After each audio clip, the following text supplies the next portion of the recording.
In today's video, I'm going to teach you how to delete a Sephora account. By the end, your account will be fully requested for removal through customer support. Start by signing into your Sephora account. Open the Sephora website, then look for the Sign In option near the top of the page. Enter the email address and password you normally use, and then confirm the sign in. When you are logged in, you should see your name or account icon at the top, instead of the generic sign in button. If you cannot log in, use the Forgot Password link first, because Sephora usually needs you to be signed in before they will process a deletion. Once that is done, scroll down and look for Contact Us. Move to the very bottom of any page and pause on the footer area. There, you should see several helpful links grouped into sections, including customer service options. Find the link labeled Contact Us and select it. When you click it, a dedicated customer service or help page opens, often with multiple support channels like chat, email, or a form.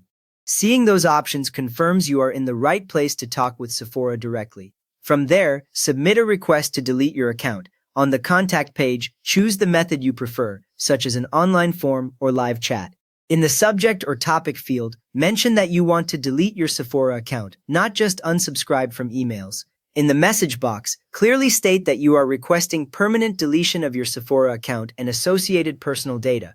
After you send that, you should either see a confirmation message on screen or receive an automatic email summarizing your request. Many beginners accidentally ask only to close marketing emails, so make sure the word delete appears in your message. Next up, verify your identity if requested. Sephora may reply asking for extra details to confirm the account really belongs to you.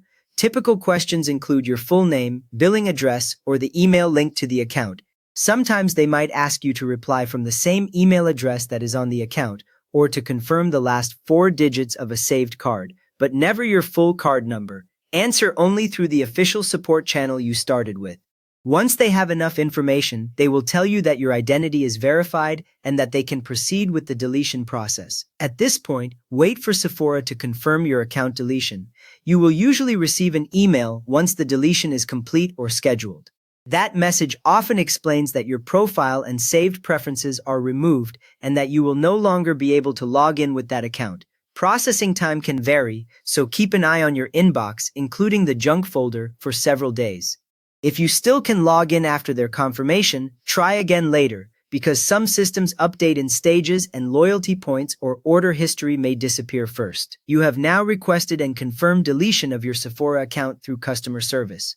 If this walkthrough made closing your Sephora account easier, please give the video a quick thumbs up and subscribe if you want more clear guides like this.